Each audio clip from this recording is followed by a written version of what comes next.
आईच्या कुशीत झोपी गेलेल्या 1.5 वर्षाच्या लहानगीचे अपहरण करणाऱ्या महिलेसह तिच्या अल्पवयीन साथीदाराला कोपरी पोलिसांनी अवघ्या 12 तासात जेरबंद केले आहे। अपहरणकर्त्याची एक साक्षीदार महिला अद्याप फरार असून पोलीस तिचा शोध घेत आहेत। ही घटना गुरुवारी पहाटे ठाणे रेल्वे स्थानकाबाहेरील पूर्वेकडील पार्किंग परिसरात घडली होती। मुलीला तिच्या आईकडे सुखरूप सुपूर्द करण्यात आले आहे, अशी माहिती पोलीस उपायुक्त अविनाश अंबुरे यांनी गुरुवारी पत्रकार परिषदेत दिली।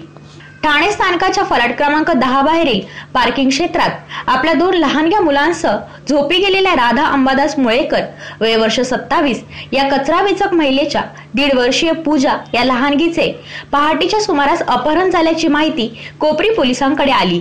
त्यानुसार पोलिसांनी तात्काळ घटनास्थळी धाव घेत रेल्वे स्टेशनचे सीसीटीव्ही फुटेज आणि इतर कचरा वेचकांकडे चौकशी सुरू केली। त्यानुसार 15 वर्षीय अल्पवयीन मुलाने झोपी गेलेल्या लहानग्या पूजाला उचलून नेल्याचे कळताच तपासाची चक्रे फिरवून वरिष्ठ पोलीस निरीक्षक जितेंद्र आगरकर आणि पोलीस निरीक्षक दत्ता गावडे आदींच्या मार्गदर्शनाखाली महिला उपनिरीक्षक सकपाळे व शिंदे आदींनी विकी नामक बालकाला ताब्यात घेतले। त्याच्याकडे कसून चौकशी केल्यावर अपहरणकर्ती शाहिस्ता शेख वय वर्ष 30 राहणार वर्तकनगर हिचा छडा लावला। तसेच तिच्या नातेवाईकाकडे लपून ठेवलेल्या मुलीची सुखरूप सुटका करून बाळाला मातेच्या स्वाधीन केले। घरकाम करणारी आरोपी महिला शाहिस्ता ही विवाहित असून ती मूळची गोवंडी येथील राहणारी आहे। मात्र तिने मुलीचे अपहरण का केले याची चौकशी सुरू आहे, अशी माहिती उपायुक्त अंबुरे यांनी दिली।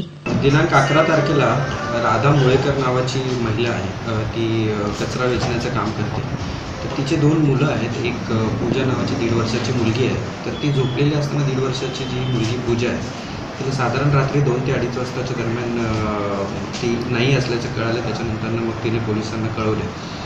त्यानंतर मग अपहरणाचा गुन्हा दाखल झाला आणि 12 तासाच्या आत पोलिसांनी आमच्या PI आगरकर तसेच PI गावडे आणि त्यांच्या पथकाने टीम्स आपण स्थापन केली आणि त्यामध्ये आपण माहिती घेऊन एक विकी सोनवणे नावाचा विधी संघर्षित बालक होता, तो पण कचरा वेचायचे आणि बाकी छोटे मोठे असे काम करतो। तर त्या मुलाच्या सहाय्याने एक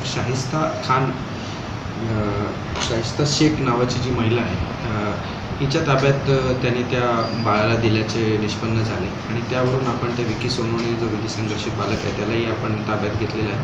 आणि ही शाहिस्ता शेख नावाची जी महिला आहे तिला अटक करून त्याची 1.5 वर्षाचं बाळ आहे पूजा, तिला आपण त्या महिलेकडनं आपण हस्तगत केलेली आणि आपण तिला तिच्या पालकांकडे देण्यात आले।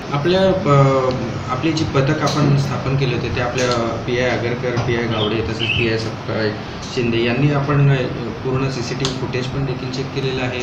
तसेच आपले जे माहितीदार बातमीदार होते या सगळ्यांच्या माध्यमातून आपल्याला माहिती मिळाली आणि त्या सगळ्या माहितीच्या अनुषंगाने आपण या महिलेपर्यंत आपण पोहोचलो आणि त्यानंतर पुढे आपण ते बालक आपण हस्तगत केले। उद्देश अजूनपर्यंत काही निष्पन्न झालेले नाही आहे।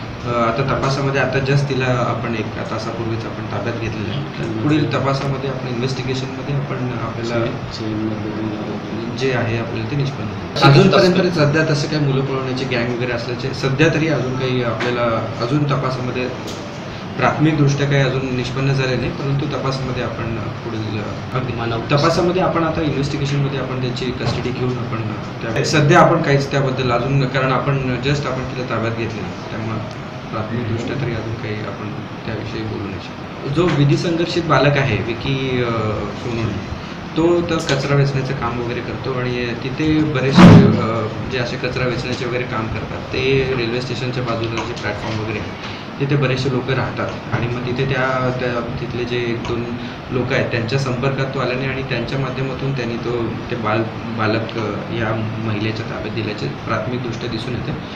तपासामध्ये अजून कोणी आहे का ह्यामध्ये या सगळ्या गोष्टींमध्ये त्यामध्ये तपासामध्ये आपण आपल्याला अजून काही गोष्टी कळून येतील। सध्या तरी अजून काही तसे काही अजून दिसून येत नाही, पण करते तिचा नवरा गाडी चालवतो ओमनी चालत राधा मुळेकर आणि बंगाली असतो या बाटले गावाकडे जाताना खेडमध्ये म्हणजे आम्हाला गावात काही नाही, काहीच नाही आम्हाला। आणि काय करतो मागून तिकडे बी असंच खातो आम्हाला तसंच करायचे। मी आणि माझी मुलगा झोपलो होतो तो मला माहिती नव्हतं कोण होत. ती एक बाई ती संजू आहे ना, सांबार का काय तिचं नाव आहे, तिच्या बायकोचं नाव रेखा. तिच्या माझी दोस्ती झाली. तिने मला म्हणजे की इथं माझ्यापाशी झोप. तिची बहीण रेखा काय बाटल्या. अच्छा. माझं बाळ 11 वाजता झालं. 11 मध्येच नेलं माझ्या बाळाला उचलून. खूप त्रास झालाय. नाही, मला 2 माणसं होते ते कॅमेरे में. हमने फिर उधर से गए थे ना, फिर भक्ते मैंने उधर गई थी पहले. मराठीमध्ये म्हणते तिकडं असं ते 2 कारण आहे का ते म्हणते तिकडे बघायला मी गेलती. एकटी पळत गेली. ते 2 पोलीसवाले होते. म्हणजे वरती जायचं यायचं बिरीच नसतं का, तिच्यामध्ये होते ते. मी त्यांना बाहेर बोलली. म्हणलं काका माझी मुलगी चोरी झाली आहे. ब्युरो रिपोर्ट ठाणे बातमीदार. तुमच्या आजूबाजूला घडणाऱ्या घटना पाहण्यासाठी ठाणे बातमीदार वृत्तवाहिनीच्या YouTube चॅनलला सबस्क्राईब करा, लाईक करा आणि खाली असलेल्या कमेंट्स बॉक्समध्ये कमेंट्स देखील करा. तसेच नव्या व्हिडिओचे नोटिफिकेशन मिळवण्यासाठी बाजूला असलेल्या बेल आयकॉनवर क्लिक करा. आपल्या परिसरातील बातम्या आमच्यापर्यंत पोहोचवण्यासाठी स्क्रीनवर दिलेल्या क्रमांकावर संपर्क साधू शकता. 9819778403. त्याचप्रमाणे अधिक माहितीसाठी स्क्रीनवर दिलेला ठाणे बातमीदार वृत्तवाहिनीच्या मेल आयडी वर देखील आपल्याला संपर्क करता येईल.